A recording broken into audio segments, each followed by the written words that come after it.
since my wife and I were on the show pretty recently, since we were on, and really since we had the whole blow up that kind of brought us there in the first place, I've been really intentional in growing and caring better of myself. Okay. Not just for the marriage, but for my own well-being. Yeah. It's kind of been a common theme at times, and trying to be very, very intentional about it. Can I just tell you, I'm proud of you for that. That's a tough change. Yeah, I'm trying, That's a tough change. So, yeah, and what's going on right now is where we're at. It kind of feels like my wife really only sees me through this lens of my past issues, things that I've, messed up on in the past. And any progress that I've made tends to get overlooked by like lingering resentment. And I'm wondering, is there a healthy way to express that I'm feeling discouraged, like I'm working hard and I'm not really seeing these results? Or is this more or less my ego just wanting recognition? And where do I kind of draw that line?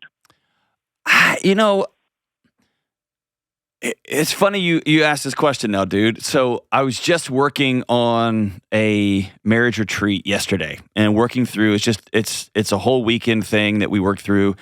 And I'm working on a book right now, or the very beginning of a book where I start throwing everything at the wall. But one of the things that keeps coming up over and over and over again is this idea that partners need to celebrate each other. And they need to hold each other accountable, which is important. And we need to be able to hear accountability, but we need to be able to celebrate each other. And I think that's very important. And I remember a cornerstone moment in like a before and after moment in my life was when my wife and I were deciding whether we were going to stay married. I remember saying, I just need you to say you're proud of me. And I told her, I was like, I feel embarrassed that I have to say that. I feel embarrassed that I want that from you.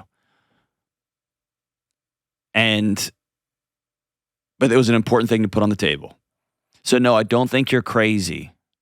I believe you that you're working really hard and that you're being really intentional. And you're not crazy for wanting your wife to say, I see this. I see the progress you're making. I'm really proud of you. Especially if it's met with just continued criticism. The same as before, right? Right. So when you say you are just being met with resentment over and over again, tell me more about that. Well, the conversations that we have on this subject, when we have time to actually have them, it's definitely apparent that we're working really hard to acknowledge and respect each other and be very clear that we see what the other person is doing, and we appreciate the work that the other person is doing. We once read this book about like the 80-80 marriage, sure, which you may be familiar with. Yeah, I know that book. Yeah. Yeah. So we had used that kind of as like a baseline a while ago, and I've kind of made my way back to that. And what it's feeling like for me right now is when I go a really, really long time with making sure I'm very fair with things that I say, and I'm considering things that I do before I do them and how it's going to affect her or how it's going to affect our marriage, and really try to be intentional about this. So a lot of time can go by where we're in a really, really good place. And when we get to either, time to be alone together, or, time for me to say like, hey, I'm going to go do this thing with my friends today or tonight. A lot of these past issues come up where she may not trust me, or she may not think that I'm going to behave myself, not like I'm not having an affair or anything like that, but in a way that is like, hey, have you noticed how much I've been trying these last months? How does she bring those things up to you? And, let's play out a scenario. Hey, sure. Honey, the guys are getting in fights tonight. And so I'm going to go over to so-and-so's house and we're going to watch the fights. What does she say to you? It's more of trying to, how do I phrase this? It's trying to show me that she's not comfortable with it. How whether though? that be How? Give me a very specific example of how she shows you she's not comfortable with it. of maybe she says, let's say, that she'd rather me stick around, or she'd rather me, not go hang with this group of guys, or she'd rather me, make sure that I've, remembered what I've done in the past and any stupid mistakes that I've made, and that she's going to bring them back up and say, well, I'm not crazy about this because of what happened X, Y, and Z, which I, in turn, completely understand and respect. I also want to then bring up, like, that was a long time ago and things have changed. And there's one incident in particular that involved, let's just say it involved gambling, when I was out for a trip in Las Vegas. And how long ago? There's 3 years, okay, give or take. Okay. And it still very much sits with her. And I understand that I had hurt her, and I understand that there's a lot of work that goes into, not fixing that, but trying to heal it. Yeah. And So here's your path back. Okay.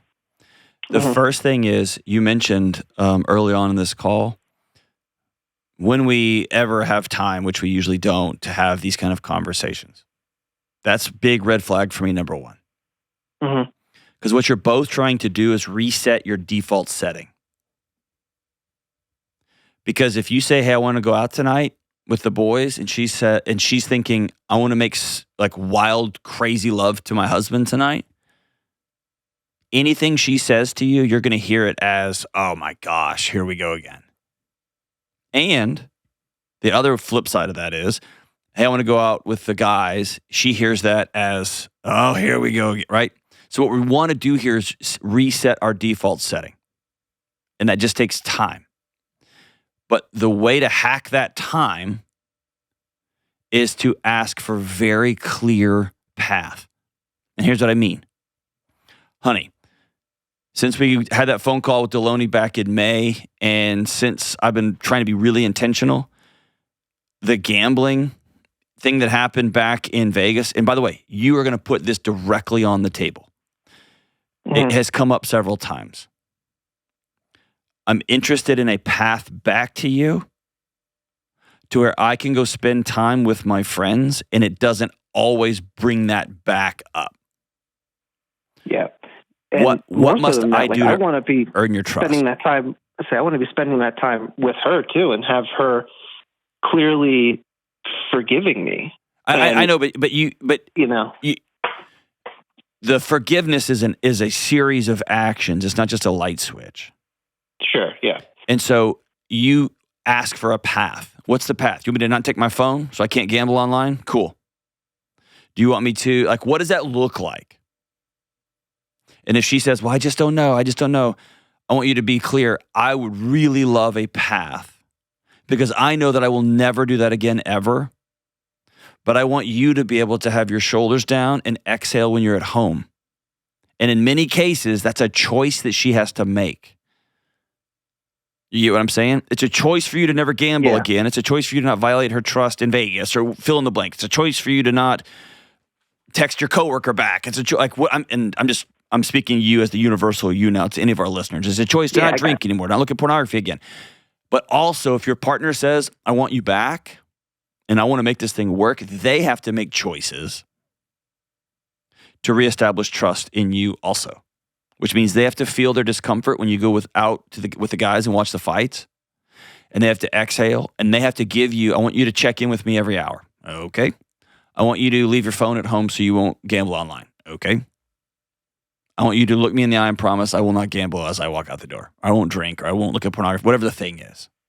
Yeah.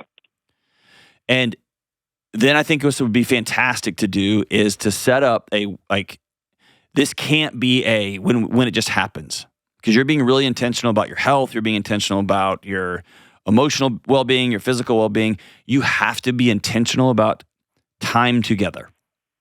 Mm-hmm.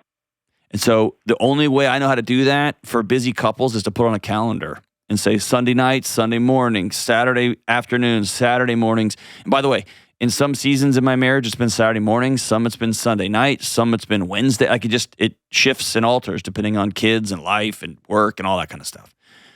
But having time in that meeting, we're going to have celebration time. What are 2 or 3 things you've seen in me, and what are 2 or 3 things I've seen in you?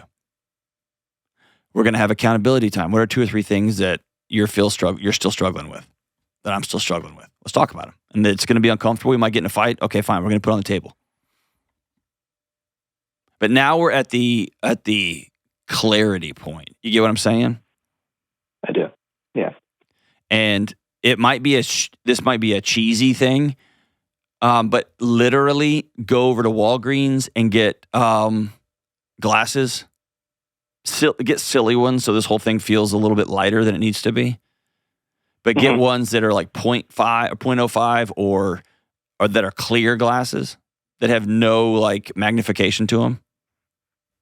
But it's just this action. I'm going to put these on and I'm going to look at you with a different set of lenses. I'm going to intentionally celebrate you.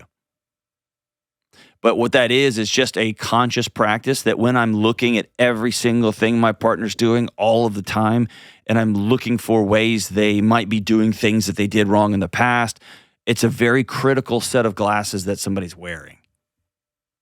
And that's fair and good. But if I want to have a healthy, whole marriage, I also have to, regardless of what has happened, if I've chosen to stay in, I've chosen to rebuild something new, I have to put on a new set of glasses and consciously look for, where's my partner, however small, taking tiny steps towards a new future, the new thing we're building together.